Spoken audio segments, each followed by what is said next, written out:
La SEP presentó en enero o finales de enero lo publicó.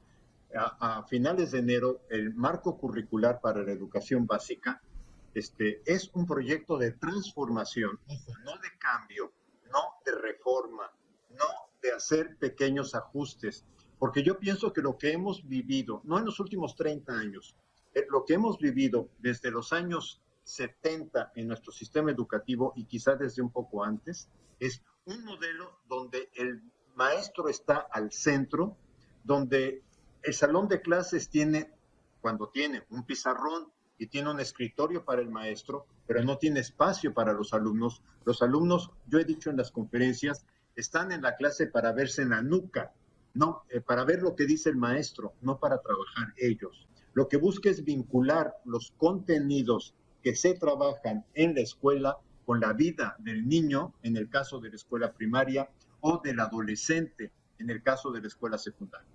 El libro de texto siempre será una herramienta, pero una herramienta, no es la educación.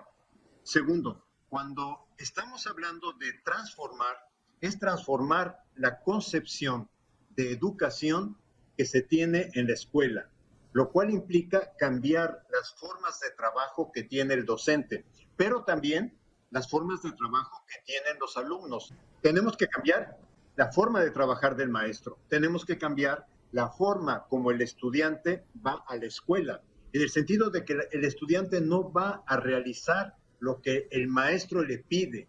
El estudiante tiene que empezarse a concebir como que él va a aprender algo que le permita resolver ciertos problemas de su entorno, que le permita entender ciertos problemas de su entorno con distinta gradualidad. Lo que está haciendo el marco curricular es reconocer que tenemos un país con una enorme diversidad y que probablemente, o el proyecto directamente lo establece, no podemos seguir con el modelo que veníamos trabajando, más inducido por organismos externos al país, de formar para una ciudadanía global. O sea, algunos sectores de nuestra sociedad dirán, sí me interesa y puedo, y tengo condiciones para que mi alumno, para que mi hijo se forme en ese proyecto de ciudadanía global. Pero tenemos un país muy heterogéneo. Tenemos ranchos, tenemos rancherías, tenemos comunidades pobres, tenemos comunidades indígenas, tenemos heterogeneidad. Incluso todo proceso de aprendizaje desde la perspectiva didáctica es un proceso individual, no un proceso homogéneo. De alguna manera es el reto que tiene el marco curricular actual, reconocer los aprendizajes significativos de los alumnos a partir del contexto donde viven. ¿Qué es lo que plantea el marco curricular? Y en esto quiero ser muy claro. Transformar o cambiar la educación. Y yo sí quisiera ser muy enfático en esto, porque lo que yo planteo es, no se trata de incluir un elemento nuevo en el currículo. Ya hemos vivido, se incluyó lo socioemocional, la autonomía curricular, las tecnologías digitales, etcétera. Me parece que esa inclusión de solo un tema y pensar que con eso ya estamos haciendo la innovación curricular, creo que ha sido el gran error del conjunto de reformas que hemos vivido. Prácticamente aquí, la primera versión que hice de la conferencia, yo decía, desde el proyecto de la educación para la unidad nacional de los años 40 del siglo pasado. O sea, siempre es incluir algo. Hemos pasado por cine, televisión, video, power. Algunos colegas cuando reconstruyen un aula dicen, ya la puse totalmente moderna, porque ahora ya tiene conectividad a un cañón. Pues mientras la clase no siga siendo diferente, la verdad es que lo único que nos hace es reproducir lo que ya sabemos. Busca articular escuela, comunidad, territorio. Aquí se ha generado también una crítica que vale la pena empezar a trabajar. Ciertamente los ejemplos que se están dando en este momento en el proyecto hablan más de las escuelas marginadas, de las escuelas rurales, etcétera. pero la vinculación escuela-territorio la hemos perdido completamente. O sea, el nuevo plan de estudios nos propone diversos retos. Algunos de estos están dichos explícitamente y algunos otros en realidad están mencionados de forma implícita y nos pueden quedar claros si hacemos una revisión a profundidad de los acervos bibliográficos y de los planteamientos epistemológicos, filosóficos y teóricos que revisten a la propuesta, ¿no? Es decir, cuando se habla en el plan de estudios, por ejemplo, de la importancia de la comunidad como núcleo integrador, lo que vamos a observar es que detrás hay una mirada teórico-pedagógica. Esta mirada teórico-pedagógica se adscribe a los planteamientos de la pedagogía crítica, eso es muy importante tenerlo claro, de las nuevas epistemologías del conocimiento, y ahorita vamos a ir ahí, para eso voy a hacer un paréntesis. No olvidemos que cuando hablamos de epistemologías, el origen etimológico de la palabra epistemología proviene de episteme y logos, logos el estudio de, y episteme conocimiento o saber. Y el plan de estudios tiene un planteamiento y tiene detrás toda una perspectiva epistemológica. Primero, rompe con las nociones positivistas de la educación. El positivismo, como una de las perspectivas epistemológicas de la epistemología clásica, es más cercano a la idea del que el conocimiento está en el objeto. Para la epistemología clásica está el objeto de conocimiento, el sujeto cognoscente y el proceso de conocimiento. Tiene tres grandes perspectivas: el materialismo, el idealismo y el materialismo histórico. Es decir, el materialismo plantea que el conocimiento está en el objeto material en sí mismo, en la realidad, y el sujeto lo único que hace es que la descubre. La idea más clara que tenemos de eso es Newton, debajo del árbol, que le cae la manzana. Al caerle la manzana, él se da cuenta y dice, gravedad. Pero la gravedad ya existe independientemente de Newton e independientemente de la humanidad. Es decir, el conocimiento, la gravedad como conocimiento, existe en la realidad y el sujeto solo la descubre. Digamos, la explicación en el idealismo sería, ok, existe un proceso, pero como conocimiento existe porque hay un ser humano que tiene razón, que tiene ideas, que tiene nociones, y que esas ideas y nociones son las que le permiten nombrar y conocer ese fenómeno, enunciarlo, clasificarlo, y entonces existe conocimiento. Ergo, si no hay ser humano con ideas y prenociones, no puede haber conocimiento. Y después está el materialismo histórico, que dice, no, hay fenómenos reales y hay sujetos que conocen, pero hay momentos históricos que permiten a estos sujetos ir explicando estas realidades, y el conocimiento existe en el proceso e interacción entre la realidad y los sujetos, ¿sí?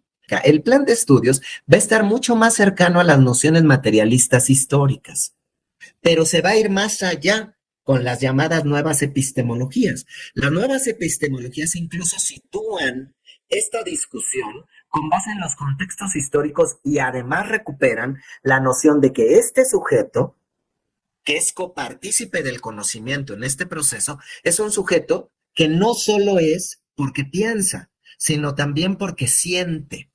Entonces, la emoción, el cuerpo y la experiencia del sujeto también juegan en la construcción del conocimiento. ¿Eso qué implica? En términos ya más inmediatos del aula, ¿cuáles son las lógicas a las que nos lleva el positivismo o el idealismo, o el materialismo y el idealismo? Nos lleva una lógica donde el docente es el poseedor de la verdad, ya sea porque tiene la idea o porque la descubrió.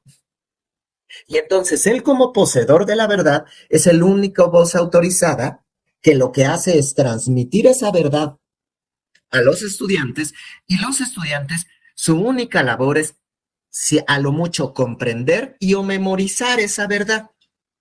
Pero el estudiante no tiene capacidad de cuestionar, de construir, de analizar o incluso de contribuir a la construcción de un nuevo conocimiento, porque el conocimiento ya está dado o en la materia o en la realidad misma, o ya está dado por los grandes pensadores. Estas dos lógicas epistemológicas en el aula se traducen en una dinámica donde se parte de pensar que hay una verdad absoluta que no puede ser cuestionada y que entonces solo tiene que ser comprendida y o memorizada. Y entonces la didáctica, la planeación de clase, la relación pedagógica, toda se sustenta bajo esta premisa. La premisa de que hay una verdad dada e incuestionable que tiene que ser transmitida y o memorizada. Y entonces, pues mi herramienta de evaluación va a ser un examen donde yo voy a comprobar que el estudiante pudo reproducir las palabras, conceptos y categorías que yo le enseñé o le obligué a memorizar. Y con eso ya aprendió. Aunque no haya habido un proceso de análisis, aunque esos conceptos o categorías no le signifiquen nada en su realidad inmediata. ¿Sí me explico? Y entonces yo puedo tener todas las variedades. Y eso se lo puedo enseñar jugando, se lo puedo enseñar con un rally, se lo puedo enseñar pegándole con la regla en los dedos y no se lo memoriza, se lo puedo enseñar aventándole el gis. Entonces, yo soy el único que tiene esa verdad, el único que habla, el único que puede evaluar, el único que puede cuestionar, el único que puede diseñar. ¿Sí? Esa estructura se reproduce hacia arriba, porque entonces, como el docente tampoco es un sujeto que pueda construir conocimiento, porque es un empleado de una línea de producción, entonces a ese docente solo hay que capacitarlo para que aprenda a memorizar y aprenda a utilizar las herramientas necesarias para este proceso de reproducción y memorización. Y entonces el docente no va a codiseñar programas, el docente solo va a ver cómo está, lo va a reproducir, va a tener la receta de cómo hacer la planeación, va a tener el formato, lo va a reproducir y lo va a hacer. Pero a veces confundimos que generar una dinámica lúdica ya implica que estoy transformando a profundidad y no forzosamente. Porque si caigo en ese mismo lugar donde lo importante es la memorización, pues entonces no estoy transformando de fondo. Y entonces por eso nos pasa que llegamos a la licenciatura, salimos de la licenciatura, cualquiera que sea que estudiamos, y decimos, es que yo empecé a entender hasta que empecé a trabajar. Yo empecé a entender lo que me enseñaron en la licenciatura, y es que a mí nunca me dijeron en la normal, a mí nunca me dijeron en la facultad, hasta que yo llegué a la realidad. ¿Qué pasa? Como si la realidad estuviera aquí y la escuela estuviera acá. Y entonces es esquizoide. ¿Y por qué es esquizoide? Porque cuando salimos a la realidad no está presentada por disciplinas. La estructura del plan de estudios que presentamos apunta a lo que se llama un currículo deliberativo. ¿Por qué deliberativo? Lo trato de presentar en la parte inferior que está más en café con curvas rojas. Porque la SEP da una orientación que es el plan de estudios, pero esta orientación que no puede definir lo que pasa en cada escuela, las condiciones de cada escuela, que no puede definir qué puede hacer cada uno del más de 1 millón de maestros que tiene este país, tiene que pasar a ser leído, a ser interpretado por el colectivo docente en el Consejo Técnico Escolar. Y que en este proceso de interpretación, de reconocimiento de cuáles son los problemas del contexto escolar, cuáles son las situaciones de los alumnos, el colectivo docente vaya armando los proyectos de trabajo que tenga que realizar entre un consejo técnico y otro. En primer lugar, repensar las finalidades de la educación. Lo he dicho en varias ocasiones, la UAT se adelantó a su época al poner al centro de la formación un proyecto humanista. Pero el tema del humanismo en la educación también lo ha puesto en el centro el presidente de la República. Nos ha invitado a que como docentes veamos tanto a los docentes como sujetos, como profesionistas, como personas, pero también a los alumnos. Y esto implica pensar cómo reconstruimos la relación pedagógica entre maestros y estudiantes, entre maestros y maestros, entre maestros y comunidad, entre maestros y sociedad. Tenemos un reto enorme ahí. Una formación que busca reconocernos a todos como sujetos de un colectivo social. De ahí la importancia de lo comunitario en la educación básica. De ahí la importancia de que en la educación básica estemos proyectando que lo importante es que todos los alumnos se vayan desarrollando en su proceso, en sus etapas, y no tanto ir colocando estrellitas a los alumnos que tienen mejores resultados. ¿Qué es el programa analítico? El famoso programa analítico. El programa analítico se ha entendido como un documento, y el programa analítico es un proceso, y esto es lo más complicado, que quizá por error nuestro no lo hemos logrado explicar suficientemente. Esto es, yo no puedo pensar ahorita el proyecto que voy a desarrollar en el mes de noviembre, sencillamente porque desconozco el contexto que esté pasando en mi región, en mi contexto, en mi colonia, en mi país. O sea, cuando pensamos el programa analítico, pensamos en la posibilidad de, teniendo una especie de mapa de contenidos obligatorios de los campos formativos, que el Consejo Técnico Escolar dijera, por eso es cada mes, es que tenemos que hacer estos ajustes, tenemos que reorientarnos hacia esta tarea, o incluso tenemos que rearmar un proyecto. Entonces, ¿qué es lo que estamos viendo? Lo digo con cuidado, pero me preocupa. Estamos viendo que directores y supervisores no están entendiendo el programa analítico.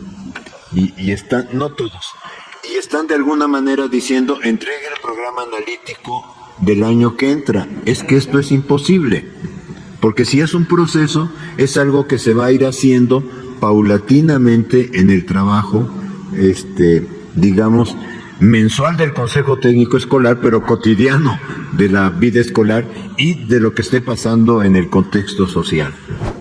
Y responda a las realidades de las personas, que esto en la teoría suena fácil, pero ya en la práctica es complejo, claro. Porque implica un elemento fundamental, la lectura de la realidad. No es fácil leer la realidad, tenemos muchas máscaras. Tenemos muchas vendas en los ojos. Los roles sociales, la clase social en la cual participamos espera algo de nosotros. No somos maestros y tenemos que hablar de determinada manera, debemos comportarnos de determinada manera, tenemos ciertos hábitos porque nos identifican como una clase social, como un gremio, el gremio magisterial. Entonces eso hace que la realidad esté mediada por lo que esperan de nosotros como sujetos. Sí, y son peligrosas las preguntas, ¿no? Digamos las respuestas, porque en ellas, en esas respuestas se encuentra pues prácticamente el neoliberalismo. Claro. Convertir el proyecto en un producto. Claro. O sea, si tú partes del hecho del prejuicio de que hay unos problemas sociales genéricos en todo el país, sin hacer un análisis de las realidades, sin hacer un análisis del multiculturalismo de los territorios, entonces eso se va a convertir en un producto. Claro. Y además de que conviertes al maestro en un operador, pareciera que es incapaz de hacer una lectura de su realidad, de un reconocimiento de su territorio, o pareciera que su territorio no es tan importante como para desde ahí construir una planeación para resolver lo que pasa en su espacio, sino que debiera convertirse ese espacio, un nimio ínfimo, en otra cosa. Podemos o no tener pizarrón, podemos o tener butacas, podemos o no tener hasta techo, claro. Pero si no tenemos estudiantes y el profesor, no hay proceso didáctico. Entonces, asumiendo que usted es ese agente fundamental en este proceso didáctico y que usted toma decisiones que cambian la vida de los otros y que esas decisiones hasta cierto punto son actos políticos porque cambian a esas personas, pues entonces tengo confianza en usted y le cedo ese codiseño. Bueno, eso es duro para una institución como la Secretaría, porque está acostumbrada al ejercicio del poder. Y no me resulta raro que algunas áreas digan o que algunos mencionen, sí, ¿cómo vamos a tenerle confianza al maestro? Y si lo hace mal,